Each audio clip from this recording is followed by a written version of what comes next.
And hello, everybody. Welcome to the Rare Book Cafe, the only live video program on rare and collectible books anywhere on the planet.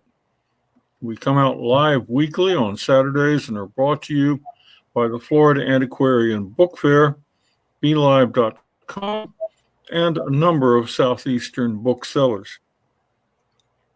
It's 216 days until the 2020 book fair at the fabulous Art Deco St. Petersburg Coliseum, and it is never too late to book your rooms. St. Petersburg is a busy place, and if you can't get a room early enough, you won't get one at all when it gets close. I'm Lynn Thompson, associate producer of the show, a job that's kind of like Vice President Pence phoning up the White House every morning and asking, how's himself feeling today? This week, I'm in case of nuclear war backup control room in Chester, South Carolina. Alan Smith and Steve and Edie are all away this week doing something more fun. With us, however, is Thorne Donnelly as we offer part 2 of Stuff the Experts Know. Last week, Steve had so much to impart that it took the whole program, so Thorne agreed to hold over until today. This week ahead is a blue chip cafeteria line of authorial birthdays. We count among the honorands H.G. Wells, Stephen King, Lord Chesterfield, Euripides, F. Scott Fitzgerald, William Faulkner, T.S. Eliot, and Francis Palgrave. Today is also the 82nd anniversary of the first publication of J.R.R. Tolkien's The Hobbit, and Tuesday is National Punctuation Day. This coming week is Banned Books Week, and you can learn more about that by going to bannedbooksweek.org. It's a week in which people who read books stand up and challenge people who don't but want to prevent anyone else from reading them. In 2018, there were 347 challenges to 483 books in America, mostly because they didn't damn LGBT Americans to hell.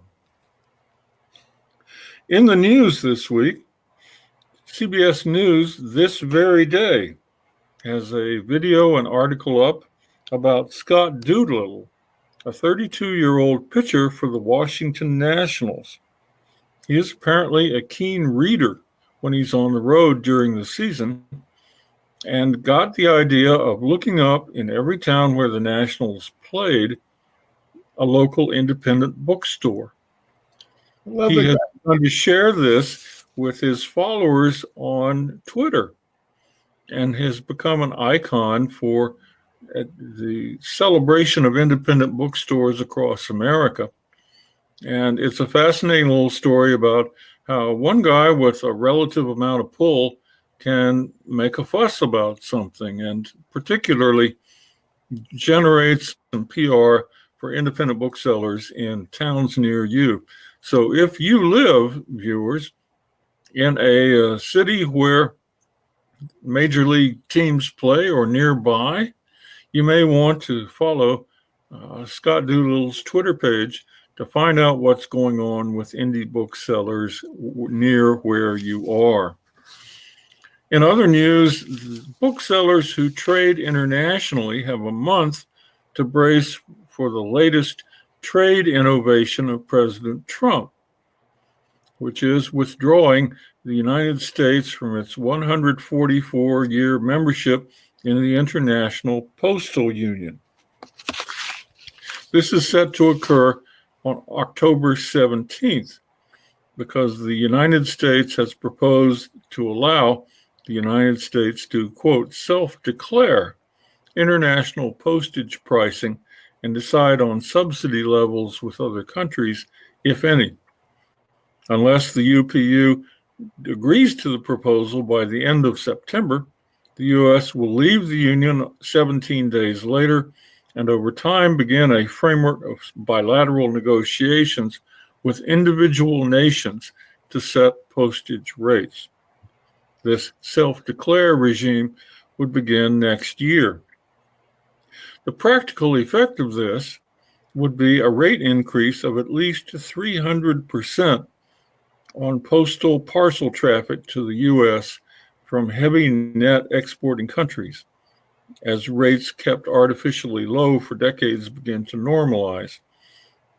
This is in part because the USPS will cancel negotiated service agreements covering international shipments with other countries. There are two reasons for this. One is that the president has declared that, quote, current international postage practices do not align with U.S. economic and national security interests.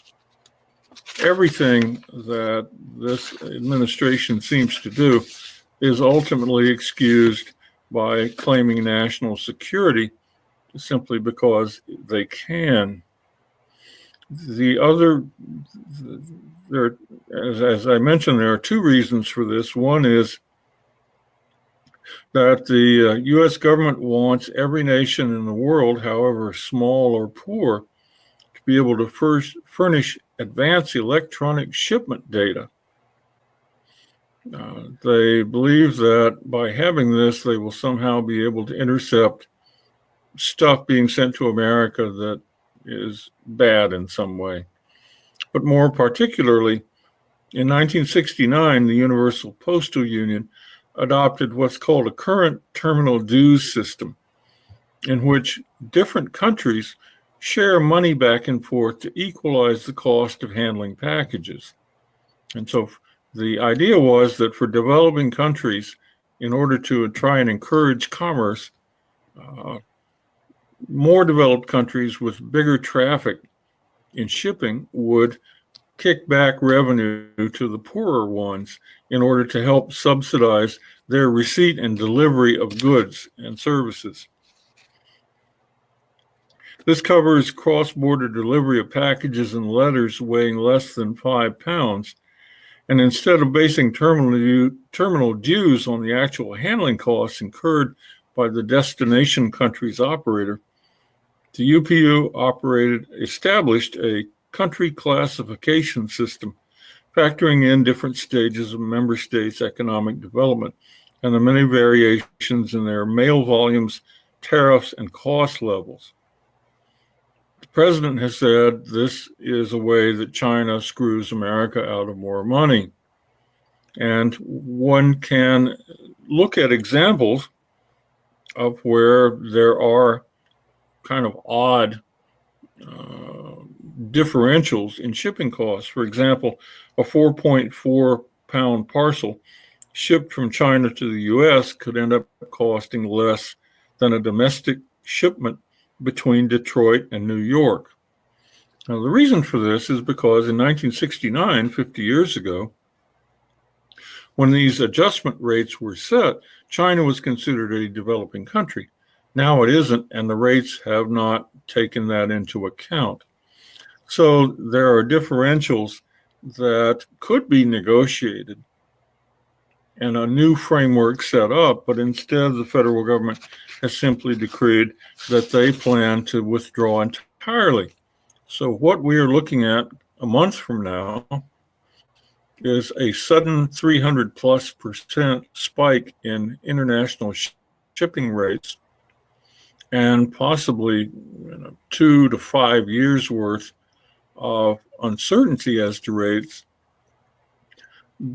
between the Postal Service and other nations, because every single nation will have to negotiate with the U.S. government to set up their new pricing regime. In the meantime, the Postal Service will simply kick over all of its international shipping to private carriers who will cheerfully accept the burden and adjust their pricing accordingly. So, I have found that, for example, years ago, I had to stop shipping to Australia entirely because the shipping costs as they were greater than the value of most of the books I was selling. Yeah. Add 300% to that, And I think we're all going to be in a world of hurt. But this is one of those things where I guess voting counts, and we got what we paid for. But it will be interesting to see how dealers at the top end of the trade, who do a lot of international selling, will deal with this. I'd imagine probably fairly comfortably, because if you're selling a $100,000 book, Yeah. adding 300% to the shipping cost is not that big a deal. But as we've commented on before on the program, one of the things we're seeing is that the rare book trade is bifurcating. There is the top end where people want trophy books. They want the best of the best and are willing to pay. The other end is slipping down into eBay territory, where people simply want anything they get at the cheapest possible price. And in the middle lie independent rare booksellers who are not big volume sellers and who try to curate their mid-value versions of books that your average to upper end collector will want. And that market is vanishing. And I predict that this will only hasten that process, where income inequality will result in a trash market at the bottom, an elite market at the top, and a lot of people going out of business in the middle. So this will be something to watch. One other thing I'm looking at and have not had much success getting data on so far is the impact of Brexit on the rare book trade. I have seen some rare book dealers in Britain saying it will have no impact at all, because if Britain crashes out without a deal, international value-added tax rules will take over, and rare books tend to be exempt from those. On the other hand, the current publishing market is paralyzed with fear out of this, because the European Union has competition rules that have allowed the English language publishing industry in Britain to develop a substantial market within the EU. And American publishers are now getting set up to invade that market once those rules are relaxed. They will essentially have a free hand to acquire and resell on say, Amazon terms, books that used to have to go through European publishers. So that's going to be a coming mess that I think we'll have to sort out as we go forward.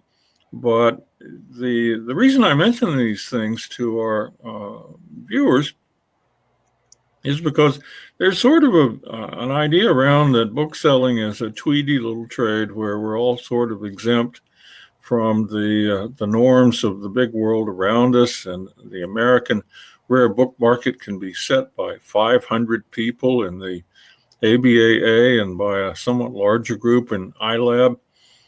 But the real world comes up periodically and grabs a 2x4 and smacks us in the head. And I think this withdrawal from the postal union is going to be a classic example of that. So that said, I want to welcome MKBB Watson, who says good afternoon from West Virginia, where it always seems to be sunny. And Donna Swarzewski, who is in Boca Raton. We hope that a number of our other regular viewers are with us and just being reticent today. I'll remind everyone that if you're seeing the program on one of our mirror pages on Facebook, you may post questions there and we will not be able to see them, but we will come back and look at those and try to respond. We particularly welcome questions here during the show. We'll put them up on the screen. And I will say, Thorne, what do you think? Because I don't know nothing. I say, I don't know. So I'll give it a whack, and we'll take it from there. So, well, that's quite interesting. I've been actually following the British thing for a while, but I like you, I have sold numerous books to Australia, and almost always, if it's a $20 or $30, $40 book, it's just really just not worth doing. At the same point, I did sell a book for, I think it was a Russian ballet book. It was like a $35 book that I'd had for years.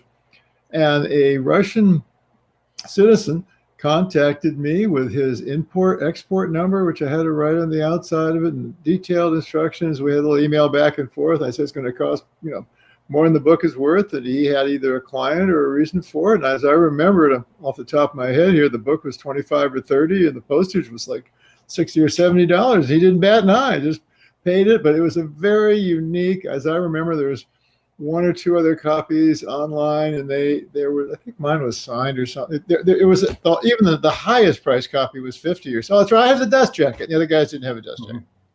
And it's little cautions that I think sellers need to be aware of, whether you're a dealer or just a collector who wants to sell a book you don't want anymore. You have to alert your buyers overseas that the shipping costs may be significant, and this is the kicker, that the country they live in may levy additional costs and duties upon it when it arrives. I have a friend here in Chester who sells Western gear for horses, silver clips and bindings and ropes and things, who recently sold some stuff to a collector in the Netherlands. And it costs about as much as the stuff was worth to ship it. And she then wrote back that she was extremely irritated that Dutch import duties added an additional cost that she had to pay before she could collect the parcel. Well, that's, if you live in Holland, that's on you. And so if you're going to deal in the market, either as a seller or a buyer, you have to maybe up your game a little to know what you're dealing with.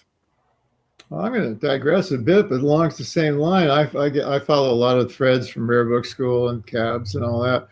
And apparently, about a week ago, some gentleman from the FBI showed up at a book dealer's office, and it's happening a lot. Is most countries either prohibit or have permits for exporting old books. Some of which are like, I think Italy is 1950 or something like that. Yeah, we talked about that on the show about a year ago when they put in an extremely restrictive export rule. And well, what's happening now is somebody has got our law enforcement people actually actively, I guess, watching our show and Abe's and everybody else and eBay and everything else. And a lot of the stuff, by the time a dealer gets a, incunable or something that's been through multiple hands, the one thing you want as a dealer is to have provenance to verify its originality and authenticity and the fact it's not stolen and all that. And now it's apparently that a lot of the stuff was quite simply brought into this country before this was an issue, and now they want it back or whatever. I know the British Museum in Egypt have been having a fight about that Rosetta Stone, which I went to see. And there's a they're not letting that back either. Well, and also at the same time, there's a fascinating discussion going on between the British Museum, France, and Greece over the return of the Elgin marbles. And it's fun. The fascinating part for me is that this has been a sticking point for my entire lifetime. I can't remember when the Greeks didn't want the Elgin marbles back, and they can make a pretty substantial case for it because Lord Elgin, just when he was ambassador to Greece, just stripped them off the Parthenon, and about half of them were lost when the ship sank on the way home. So it's not as though he was an outstanding steward of what he stole. But now the interesting bit is President Macron has directed the Louvre to step in and offer some other Greek artifacts as a sort of three-way trade, where the theory is that in terms of value and honor served and preserving collections in the great museums of the three countries, it would all work out in the end. And I think that's going to be a fascinating model, not just for ancient artifacts, but potentially for disputed books, because we're beginning to see now the application of regimes to restore books and collectibles stolen by the Nazis Yeah. that a lot of national museums do not want to let go of because they see it as a zero-sum thing. What you take from me is a loss I cannot replace. But if this model of being able to do multilateral trades I want in. to take on, that might be a way to solve some of these issues. Well, it's funny. My topic today is going to be bibliographic books, but there are a lot of people get concerns with the term biography, which is, bibliography is discussing books and biography is discussing people. But along with what you were reading, I finished a biography last night by old Larry McMurdy about a guy named Cadillac Jack, and a book trader. And one of the things in that wonderful story is how that the United States government was pretty much selling off the Smithsonian, and they were having cottage industries of making fakes for everything and selling all the stuff back to the original people. And I don't know, it made a lot of sense to me. And, Larry's a Texas boy, and we all know him. He's written Lonesome Dove, and he owned it. That whole town in Texas was full of his book warehouses, and I guess it was the biggest book auction of all time. So I happen to believe, and if he says the Smithsonian's selling the stuff out the back door and Cadillac Jack's got a piece of it, well, God bless all of them. Well, Texas, as we've talked about before on the show, Texas has a long and distinguished history of book fraudsters rising to high levels in the rare book trade, including a former president of the ABAA who got caught out selling fake manuscripts and other stuff because there's a market. Oh, God bless them all. Well, I think if I mentioned it last week, I had a fake signature come in for, who was that? I think I talked to you about this. Was Emerson or somebody? I forget. Anyway. Emerson's nephew. No, it was Walt Whitman's nephew. Dude, somebody was dead long before it was written.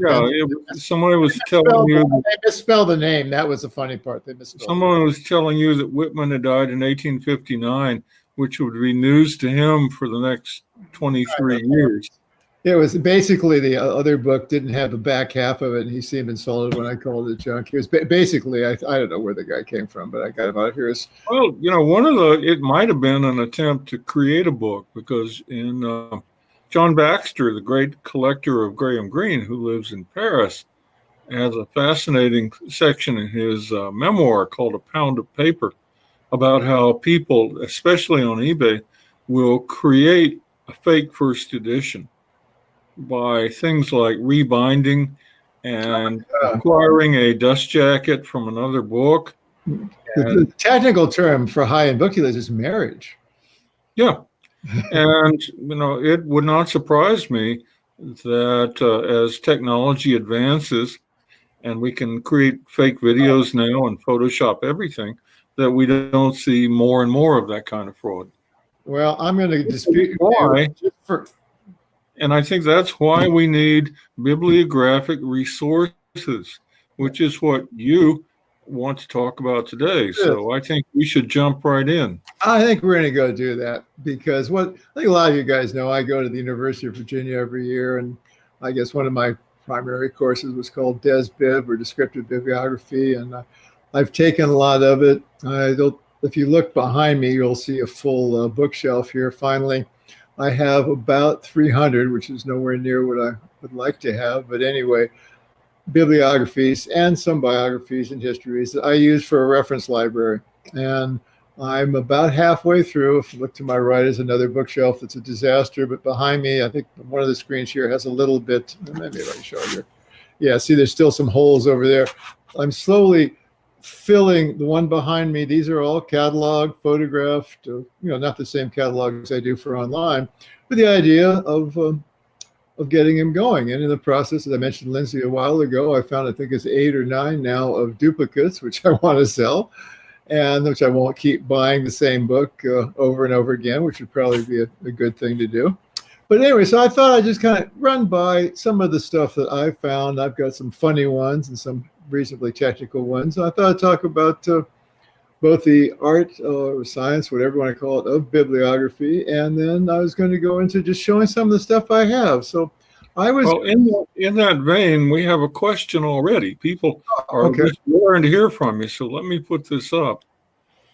Donna asks, are there circumstances under which online booksellers need to concern themselves with detailed bibliographic description in order to sell older books from the 1800s online? And that seems to dive right into your interest. Well, I can do the top. My favorite one is I've even sold the book. Mark Twain, Life of the Mississippi, first edition. The very first one had a little picture of Uncle Mark or Samuel as the devil. Mrs. Clemens came walking into the printer, said, "No, no, no, stop the presses." So only a couple of hundred of those made it out. I've seen one. I've never had one. But then you're looking at a $5,000 or $10,000 book. Once we got through that one, the next one, as I remember, as I've done this, there's a picture in there of the St. Clair or St. Charles Hotel. I can't remember which one, but the next 1,000 or so copies have the name of the hotel wrong. So then the third issue, by the time you finally get to know Devil and the right name for the hotel, we've gone through some fairly expensive books now, down to about a $50 copy of Life on the Mississippi. And I do that constantly. There are Lindsay and I were talking about the Book of the Month Club. Some of the book clubs, some of these things, a lot of them have a little stamp in the back, or the dust jacket doesn't have a price, and they're usually is a bad word here, slightly smaller. But a whole lot of them have the title page says first edition and banged on the back of it. It's just a basic, or forget the counterfeit books, but And one thing you'll find on dust jackets is if a book really takes off in the first edition, the publisher may put out a second or third with the same dust jacket, or they'll adjust the dust jacket copy to try and sell the author's second book. And two examples of that come to mind are John Grisham's A Time to Kill, and I fell for this one. I bought what appeared to be a first edition, only it mentioned his next book. Oops. And I was skimming the text and I didn't catch it. I did not, however, fall for a first edition Marjorie Morningstar by Herman Wouk, which went off like gangbusters, and the dust jacket copy was amended to include a reference to Marjorie Morningstar, his next big bestseller, which won a Pulitzer Prize. And so sometimes it makes you want to pull your hair out if you're a dealer, because the minutiae that we have to worry about seems to get more minute every year. Actually, a classic. Then now going to my little books here, but you mentioned Margaret. Well, Margaret Mitchell had a book called Gone with the Wind, which I was actually bidding on one 2 days ago in an auction. And the true first edition, I hope I don't mess this up, true first edition of Gone with the Wind has a publication date of May 1936, I think. I honestly don't remember the year. But that was a limited edition of maybe, I think it was like a press run of like 10,000, 5,000, something like that. And so the whole bunch of them, I think the first year it sold 500,000 books.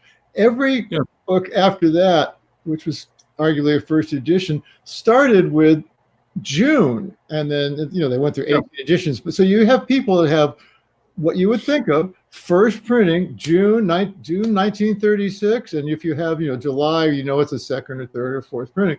But there's nothing ever in the second printing of this edition that indicates that the difference is in the tens of thousands, at least thousands of dollars. And that's one of the things. You don't have a real deal.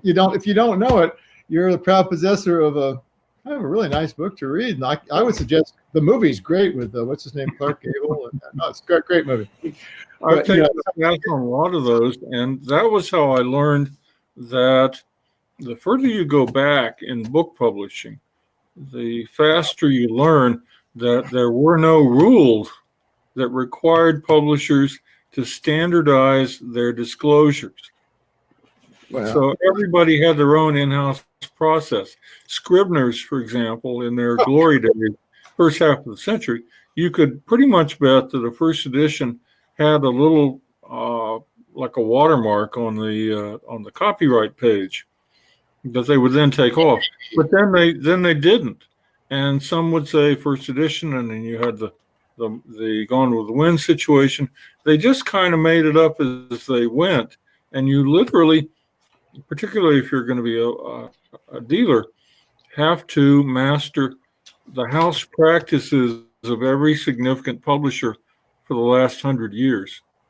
Well, there's an easy way to do it, which I was going to show you. If you guys are ever wandering around a book fair, there's a guy by the name of Bill McBride, and he's got two, I don't know what they call, I've got a price on this one. No, it's not.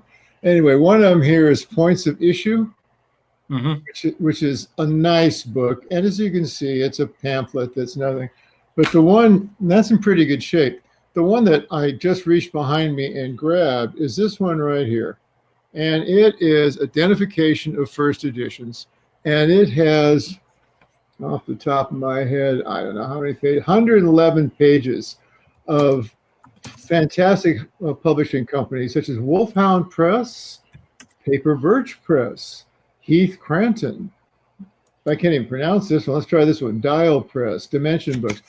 All conveniently with the very last page, which sits here and explains to you what all these silly little meanings that he's got in there are, such as first published, no additional printings, no date, no designation, blah, blah, blah. I'm not going to bore you with it. You see this thing in the sport coat of many collectors and dealers. You know, walk around a book fair. As you can see, the thing is a small pamphlet. I think you can buy them for $5 or $10. And I forget his last name, Mr. McBride, has kept it updated over the years, and literally it is a lifesaver because it's 99% accurate. I mean, I wouldn't buy a $100,000 book with that thing, but it's sure. And the nice thing is, I just keep it, as you saw, I pulled it from out right behind me there. And it's easiest way to. There's also a website that I relied on for a long time called fedpo.com for first edition points. Yeah. And the owner of it announced this time last year that he was not keeping it up anymore, but he has kept it up as a resource. And it really is a wonderful place to go because he not only documented first edition points in books, but showed photographs and would draw comparisons between the fakes and the second editions and the stated true first. Truly a labor of love, and I've never met the man. I have heard of the website, and I can only imagine he's probably in his 50s, and he looks about 90 with no hair and his hands shake after all the years of doing that. He must have gone crazy. That was my go-to for years. Oh, no. I learned about a lot of stupid purchases I made there. Well, I thought I might as well start showing some stuff right here. So if you would. Okay. Let's bring up our first image and let you tell us all about it. Well, the first one right here is actually two books in one. So I thought I'd just start here with this.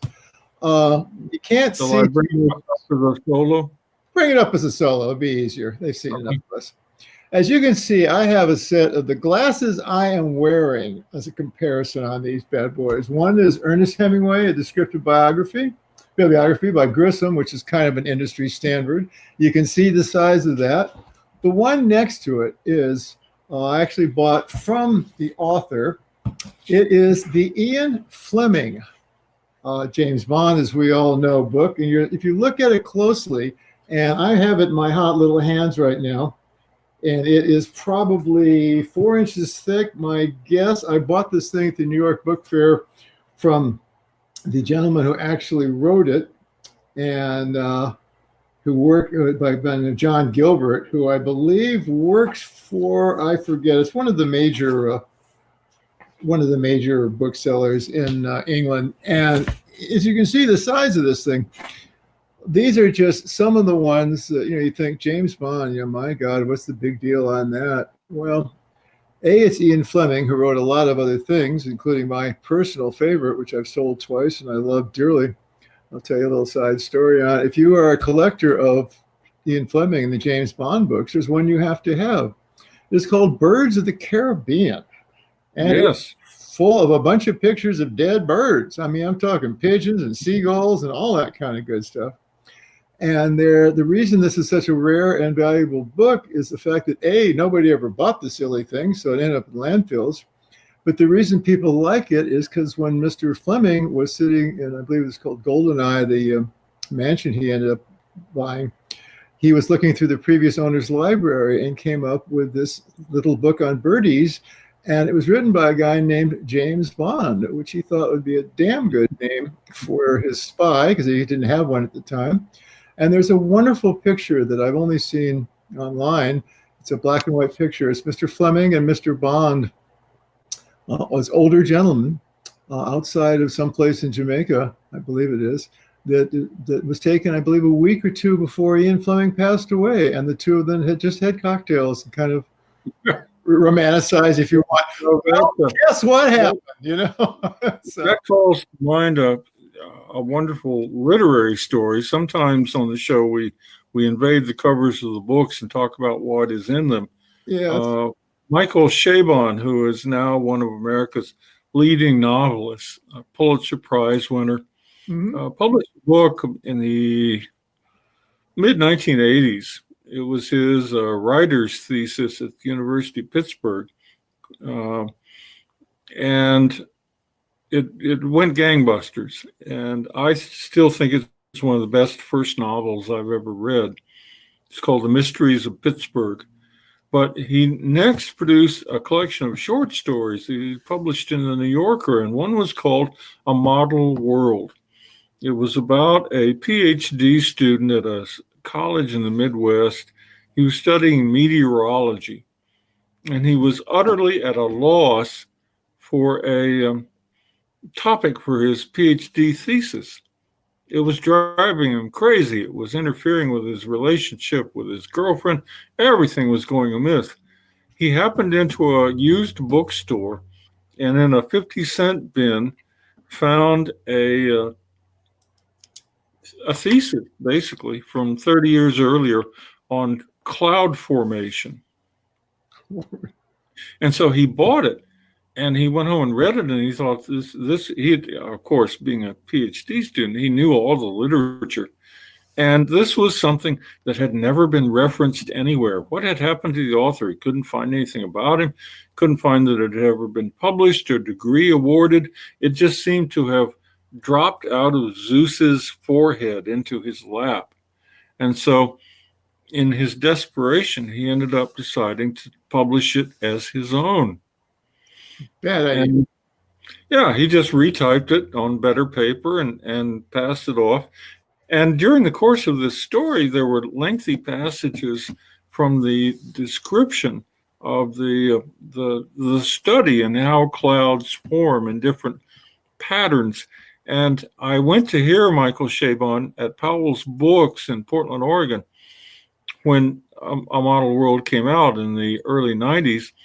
And during the Q&A, after his reading, a lady stood up and asked, "My goodness, how much research did you have to do to write about all that meteorological data?" And he just smiled and said, "I made it up." Well, so that's the gift of a good writer. Yeah, something happened. Similar happened to me when I was getting my PhD at Nova. They encourage you to cite previous candidates there, and the same thing happened. A couple of ladies that were in my year were going back and citing a previous doctorate who, matter of fact, was teaching, I believe, it was Georgia, I think. And anyway, he got his doctorate, and they were on the similar topic, and it turned out they called the places he said he'd doing the data at, and they went, "John who?" And unfortunately, he lost his teaching job and his PhD because he really made it up. That boy never left South Florida and did all the research. So you can't. Anyway, I have some other books we should probably look at. Let's look at some more. Okay, the next two I've got coming up here are, I'm going to get to more of the fun ones. But what I thought I'd just show people some stuff here that if nothing else is things that I do use. I truly do. This one coming up right here is probably one of the more boring looking books. It's Pittsburgh series and bibliography. If you would be so kind to make that the full size there, we just take a look at it. And there's not really much going on there. The University of Pittsburgh, this is on Ralph Waldo Emerson, and it is a fairly substantial book. I believe that the Pittsburgh series and bibliography, they call it, from the University of Pittsburgh Press, has something like 60 or 70 of these gray nondiscrete volumes. But they are, and let me just take this one out here and put another one back up. They are fairly standard. This is just for those of you that have actually never seen one. I just thought I'd run through this, and we'll get to through some of the fun stuff. If you go in here, you've got a picture of whatever book that is, English Trace, and the standard bibliographic information on it. The side there, nothing too exciting. But if you can actually get a look at these at most libraries, but they are a very core foundation. I personally, what I do with that kind of book is, if we can go put that away, and I'll just hold one up here. It's kind of a little out of sequence, but we'll just take it out here. Is what I back that up with. This just happens to be, it is, I think, another $1 or $2. The Modern Library, which, although perhaps aren't booksellers' favorite books, there's lots of them out there, and they're fairly good. And this is the writings of Ralph Waldo Emerson, which cost me $1 or something like that, which I just kind of backed the two of them up, and so you can reference them back and forth, and it's just nice to have, and they're not all that expensive, but those are just the standard ones, and quite frankly, they're not that much fun. So I thought I would go in here and show you something else that's a little more interesting. Is what we have here is one on Rider Haggard. It's called His Life and Works. You could, I guess we can just sit there as a picture of him. This is a combination bibliography and biography. I had a lot of these books I get when I buy an estate. So this came with one of those situations. I had no idea who Richard Haggard was, but I figured for a freebie, I'd kick it into my library here. Apparently, Lindsay was telling me that in this particular book is published in 1960, so it's a little over, almost 60 years old. And I believe that Mr. Haggard was a very prominent late 19th century author of, what was it, Lindsay? You said me 50 books, 60 books, something like that? Yeah, he was high point of the Victorian Empire writers that glorified the plucky British who went around and civilized the world. He created a memorable character called Richard Hannay, who went around and fought people who were going to try and overthrow Queen Victoria in every land. A good kind of boy's own adventure writer. His works hold up well even today, just for pacing and adventure and excitement. I would compare him to John Buchan, who wrote the 39 Steps. Unfortunately, he, like most of those, John Buchan is mostly remembered because Hitchcock made some really good movies out of some of his books. Rider Haggard kind of lost the struggle, except in two cases. He wrote King Solomon's Mines, which was made into a number of movies and cartoons. But his monument is probably a novel he wrote called She, in which an African explorer from Britain stumbles into an Amazonian colony. Oh, yeah, I remember that. Ruled by an absolutely mesmerizing woman who has no name. She is only called She. Yes. Crawl unto her. Well, she takes a shine to him, and he finds himself being drawn irresistibly into this web, and realizing that if he succumbs, he will perish, that she consumes all before her.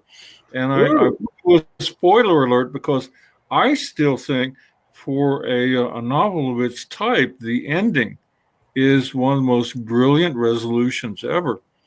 one of the interesting sidelines of that is that when Hollywood optioned the rights to She in the 1930s, when Haggard was an old man, they cast an actress called Helen Gahagan Douglas. Thorne, you might remember her from your experience in Hollywood. She went on. She's even older than me. I can't remember her at all. Well, she was a big deal in the 30s and 40s, and then she married Melvin Douglas, the actor, and then she became a United States senator. Oh, really? Richard Nixon ran against her in 1950. Yes, and lost, right? Well, he beat her. Yeah, he beat her. Okay, yeah, God, it's really the licentious Hollywood liberal, based on her rule in this Rider Haggard novel. So, there are people who collect books because they like the bindings or because they like the value, or there are 100 different reasons to collect a book. I like the story that comes with them. How basically Rider Haggard's novel changed American life for 50 years. Yeah. Richard Nixon won that Senate seat. 2 years later, he was vice president. Oh, yes. And years later, after that, he was president. And, there you are. Literature counts, and these things matter. And all we do is deal with how authors launch these books into the public domain, and we just all sit back and see what happens. Well, we all remember War of the Worlds, and who knows what the next one of those is going to be. But I have another one coming up here that is kind of one. Put this up because this is really kind of one of my faves. This is, I'm going to give a little shameless plug for a friend of mine. This is written by a gentleman by the name of Philip Bishop. He is a book dealer, friend of mine. This is, again, one of these monster tomes. It's, again, a good 5-pounder. He wrote this book. It's about Thomas Bird Mosher. This is a straight, traditional bibliography. If you're interested in Mr. Mosher wasn't quite a forger or anything. He just was a little loose with the copyright rules. But he did hundreds of books in the 1920s and stuff. If you want to get one of the best, if you don't want to buy this book, which is, I would love if you would, I don't get a cut of it, but it'd be nice if you did, go to my friend's website. It's called Thomas, Thomas, Bird, as in the birdie, BIRD, Moser, MOSHER.net. And it is, Philip's a friend of mine. He's a member of the Grow Your Club. He's a very well-regarded book dealer. It is a fantastic website. And he has gone off and made a career. He has a private collection that's fantastic. If you're nice to him and somehow get in touch with him online, he will become a friend of yours on Twitter. Philip Bishop. It might be Philip R. Bishop on Twitter because it's a fairly common name. And he posts about once or twice a week some of the finest bindings I've ever seen in my life. And he has hundreds of them. And a lot of booksellers just sit there and if you get on this Twitter thing and just sit there and drool. But if you're interested in how a bibliography, a really, really good, well done bibliography, this book and the combination of his website, which he continues to update after all these years, he is the world's expert, and he's alive. I mean, I will see him in a couple of weeks. His booth is usually down the road from me in where are we going? Boston. So if you just a shameless plug for a friend of mine, but a really great. I think what you did there was highlight one of the things any aspiring dealer or experienced dealer or even a collector needs to know is how much work has already been done by people who just, on the face of it, seem batshit crazy to on minutiae like what you just described. And yet they benchmark an entire field of scholarly endeavor. And if you happen as a collector or a seller to drift into that area, you look at Mr. Bishop's book and say, geez, You just saved me 25 years work. It's Yeah, of course. horrible, the trade. Well, and aside from that, he's a pretty nice guy. But so that this is a combination of that was a personal friend of mine. Here is just coming up where it's a type of book that is simply, it's a bibliography of one book.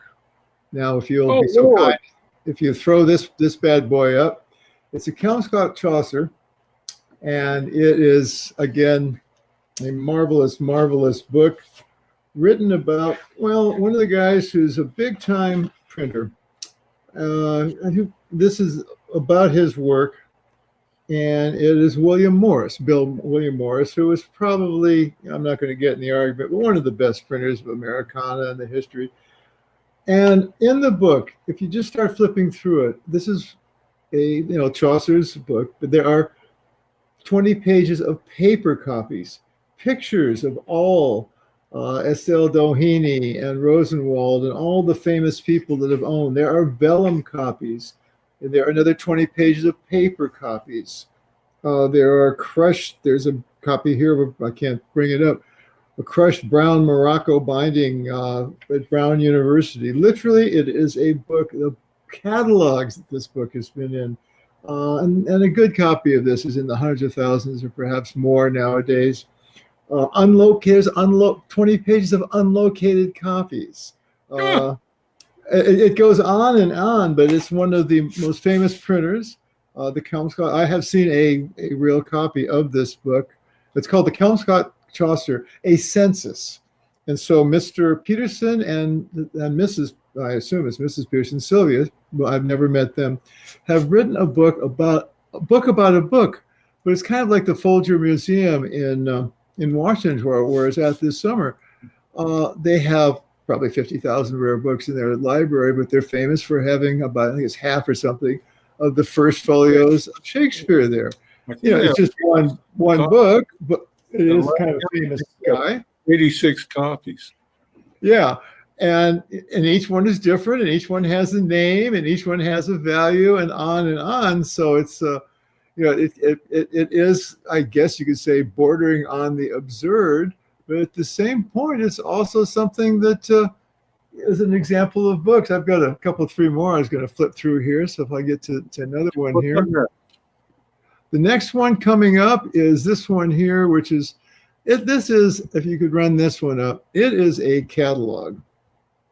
And it is a catalog called Printing and the Mind of Man, which was done in the it was done in England, Earl's Court, 16th of July to the 27th of July, 1963.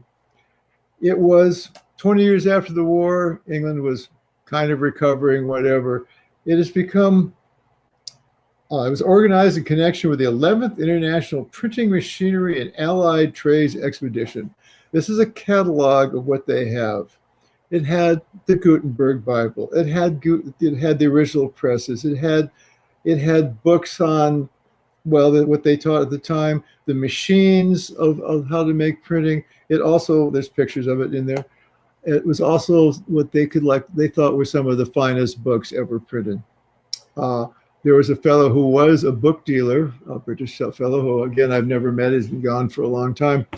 He made a career for the 10, 15 years after this exhibit is out. You'll still see people that will be a reference that the book was in this list, such as the Grow Your 100 list.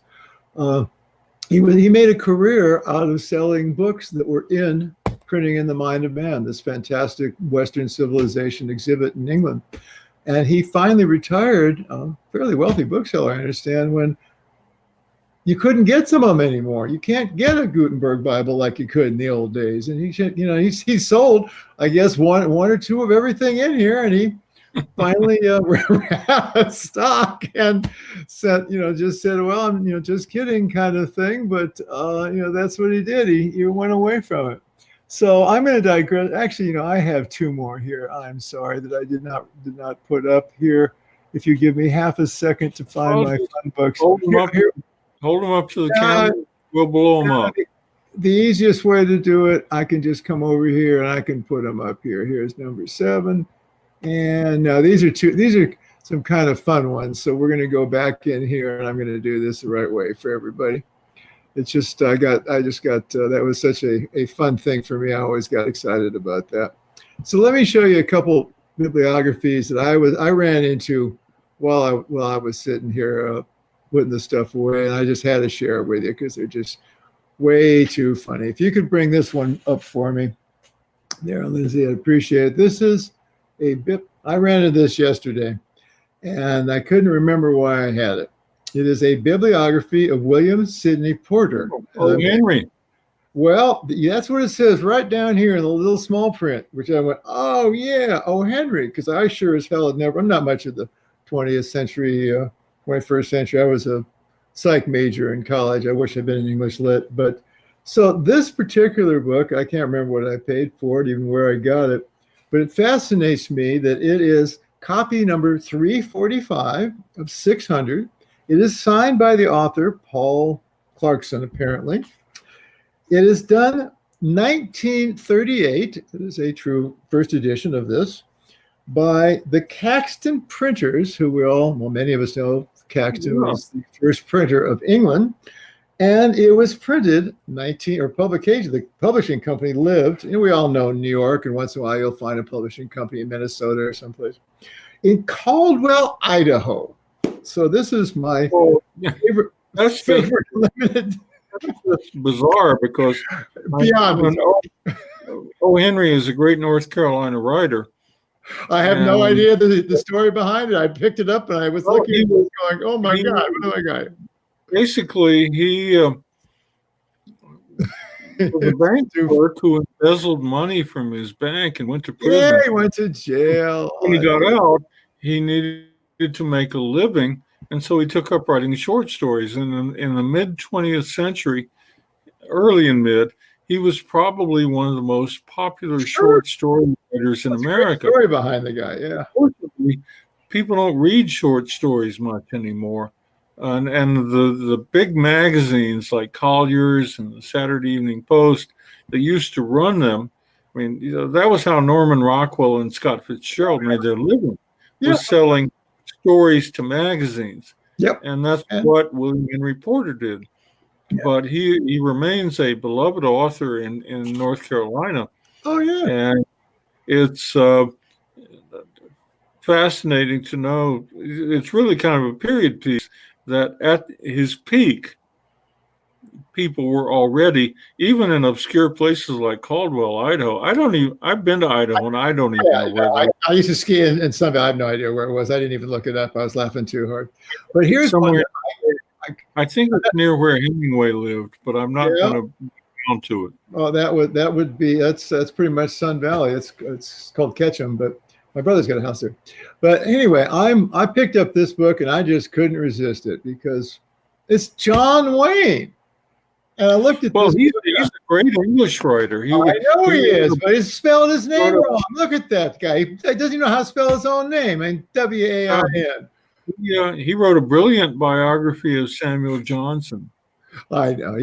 I just love the title of the thing. I've never had one of his books, but as I said, sometimes I get these things that I'm just not too sure what to do with it. I've got a couple more I'd just like to show folks here before we before Jackson Bates' biography came along about 1980, John Wayne's biography of Dr. Johnson was the last word. And he was also, it was an interesting choice he made to write that book because he made his name as a poet. Oh, well, but he's obviously interested in literature, and I mean, it's kind of a somewhat logical transition, I guess.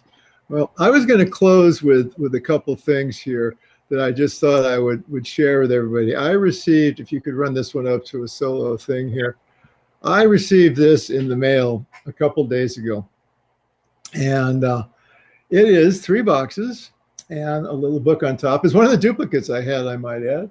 And what these are, I think we should probably just go right to the next one. I just want to show you the boxes here. What these are is a part of a collection, which unfortunately I don't have a full collection, but I need to put, I'm sorry, number 3 up here, and then we'll be all good to go. What we have here is the University of Virginia has a fine literary tradition, including the Rare Book School and all of that kind of good stuff. But what we also have here is the University of Virginia Bibliographical Society, which, in case anybody's interested, before I bring this up, one of the great web URLs of all time is for them. And what it is, there's 60 of these books. I'll show you more of a second to make sure this gets out today. bsuva.org, which is Bibliographical Society, University of Virginia. But if you think about it as a college student, bsuva.org, I would love to have for a website. If you're a Ren and Stimpy fan, you're just going to be falling over sideways over that. But anyway, I want to show people what came out of this box, which, if you'd be so kind, there's to put up for the full one. We have launched it. It launched it. And these are just 30. They got the website I gave you is you can download electronically for them. As you can see, they're very pretty. They are from 1947 through, I just picked up my current copy this year, Studies in Bibliography. They're edited by a guy named Fredson Bowers. For those of you who ever took descriptive bibliography, you'll have taken his book, Principles of Bibliographical Description. I've got a picture of it, but those of you that have taken the course probably want to never look at it again. They're published through the Bibliographical Society, the University of Virginia, and everyone has probably 20 articles in here. I'm just going to, well, you mentioned Falk. Well, now let's see here.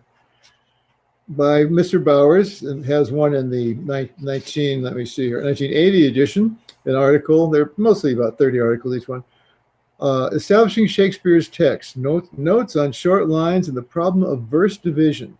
Okay, that's one that I simply have to read. The one that's actually a classic, is the reason I grabbed this book, is a guy named Thomas Tansiel, who's a very famous author, bibliographer, and professor at University of Virginia. It's called The Concept of the Ideal Copy. If you're a bibliographer, you will be forced to read this article. And they every year they come out with a number of these. Some of them, as you can see, are a little bit of a stretch. But so what I guess the point I'm trying to bring up here is the science scholarship of bibliography is not just these big old books written by friends of mine or Ian Fleming or whatever. There is an active, I'm also a member, I don't know some of the other people that show at our book fair in Florida, the Florida Antiquarian Book Fair are, the Florida Antiquarian Book Bibliographic Society. And they have a booth at our fair every year. They have meetings, they have publications. So there's kind of an active subculture of bibliographers that are not actually writing big old books, but are pulling out in various associations and scholarly papers. I happen to have a copy of Milton's 1720 Poetical Works. I've got it over there. It's for sale. Please call me. Here's an article, Lines per Page, Engravings and Catchwords in Milton's 720 Political Books by Tyne-Ho Howe. No idea who the guy is, probably brutalized his name, but it goes on and on. So there's also a lot of scholarly work. So it's not just people putting books up for sale on the catalog and describing how many pages and what the points and whether there's that little picture of Mark Twain as the devil in them. There's actually serious scholarly works on points, on paper, on everything else, and even to the point of, like all those Shakespeare, those Folger Shakespeare books have been analyzed and described and ownership and named and on that. So it's a field you can get yourself immersed in. One of my secret goals, I'll leave everybody with this. This is probably not going to happen, but behind me there are four volumes of A Bibliography of Florida by James and Lena Servies.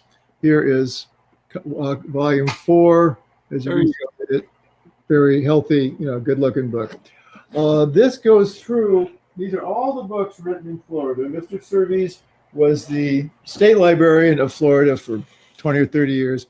He wrote the definitive bibliography of Florida. It's a 4-volume set going from whenever our first book was written here, 1560 something, as I remember it, through 1940. Lena is now working, and maybe at some point she would honor me with letting me help her, on the final volume, which will take it through 1940. After the war, everybody's kind of given up because Florida exploded, and there's from the next series of books would probably be 1,000 pages long per year. We get Carl Heiss and everybody down here writing books. It kind of fills it out a bit. But so there's even the one thing I want to bring up. There are many states which have a bibliography, especially the older American states, of books written in that state. So with that, that's about all I can think of. Well, thank you, Thorne. This has truly been a delightful hour.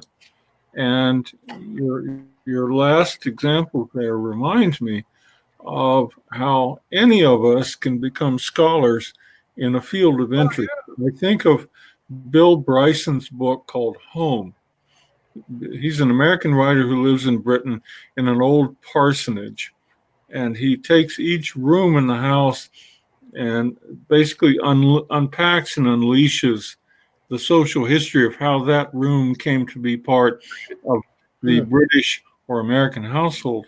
But one of the most fascinating things I found in the work was his description of how the Church of England inadvertently funded science and literature. And the way that they did this requires us to cast our minds back to Mr. Bingley in Pride and Prejudice, who held a parsonage in the grace and favor of the odious Lady Catherine de Bourgh. At that point in time, the Church of England and the state, that is the crown, had become one thanks to Henry VIII, which meant that within the vast estates of the dukes and earls and the leading members of the aristocracy, all the villages that came within their estates belonged to them. And with those came the churches, which gave them the appointment of the curate or the priest. And you didn't even have to live there, but you could live a very good life generating income attached by gift, either from the Lord or from parishioners, to that parish. And so there were the 18th and 19th centuries were absolutely black with priests who had little or nothing to do. And so they devoted themselves to every manner of study. There was a massive collection of priests, Anglicans, who tried to debunk Edward Gibbon, for example, they considered an atheist and irreligious. But you also had Francis Kilvert, who wrote about fishing. And there were people who wrote novels, and they did scientific studies, and they did astronomy. And so I think one of the great delights of the book business and book collecting is that any of us who find something that interests us can make it our field of expertise. Sure. Because no one else has done it. One of the things I find personally fascinating, for example, is how Jacqueline Suzanne, who wrote trashy novels 50 years ago, transformed the marketing of books. We all live in the world Jacqueline Suzanne created, and how she did that just by instinct and getting in her Cadillac with her husband Irving and driving all over America is one of those amazing stories that, for the right person, becomes the expertise that generates a book. I have a signed copy of her book. I believe it's Valley of the Dolls right over there. Part of why we do this show is not just to talk about fine bindings and the value of books and the technology of how they were produced, but the stories they tell and the stories they generate, and how any of us can take part in this vast cavalcade of discovery and learning in which a forgotten author can suddenly become a remembered author because somebody like these authors you've talked about cared enough to go back and study what they did at their time. And as we wrap up, I have to, I didn't want to interrupt because what you were talking about was so fascinating, but we want to take note of the fact that our friend Dennis Mayo in Bragg Creek, Alberta, joined us today. Michael Bathrick, a bookseller in what he describes as beautiful downtown Millheim, Pennsylvania. Michael says, another great show, thank you. So does MKBB Watson. And here's the thing I most wanted to pull up, but I didn't want to interrupt your stream. Donna Swazerski actually owns Birds of the Caribbean. So she can backstop your claim that it is. And it's sold very quickly, as she said. Yeah, they don't last long. They're hard to find. It was not I'm sure she looked through it. She looked as a picture of dead birds. I mean, it's just. I used to have reading. I used to have a first edition of Bailey's Birds of Florida, and I couldn't sell a damn thing for nothing. But Birds of the Caribbean, boom. So with that, friends, we're done for this week. We'll be back again next Saturday at 2:30 p.m. Eastern Time. We hope you'll all join us. In the meantime, please send us your questions. Even better, come and join us. We have on the Rare Book Cafe page on Facebook a little link every week where you can come sit here with us and talk. And once in a blue moon, people do it, and we love it because it means we don't have to work as hard. So we enjoy all of your participation in whatever form it takes. And until next week, I'm Lynn Thompson for the Rare Book Cafe with Thorne Donnelly, and we're done. Thank you, everybody.